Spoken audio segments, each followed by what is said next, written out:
Hello అండి. ఈ చామంతి పూల మొక్కలు ఇదే టబ్‌లో నేను పాలకూర సీడ్స్ వేశాను. ఇదిగోండి పాలకూర చక్కగా వస్తుంది. ఇది ఇంకా తయారవ్వాలి. అలాగే వేరే టబ్‌లో బంతిపూల మొక్కలేసానండి. ఇదిగో మొగ్గలు ఇప్పుడే వస్తున్నాయి ఇది.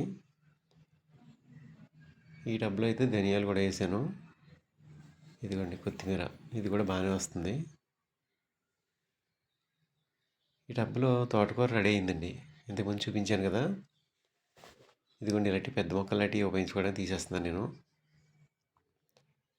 పెద్ద మొక్కలు తీసేస్తే మళ్ళీ చిన్న మొక్కలు పెద్దవి అవుతుంటాయి. ఇలా 1, 2 సార్లు మనం ఉపయోగించుకోవచ్చు. ఇలా మనకి సీజనల్ ఫ్లవర్స్ ఉంటాయి కదండీ! అలాంటి మొక్కలు వేసుకోవచ్చు. తర్వాత అందులో ఇలా ఆకుకూరలు కూడా పెంచుకోవచ్చు. ఇలా 2 రకాలుగా ఈ టబ్బులను ఉపయోగించుకోవచ్చు మనం.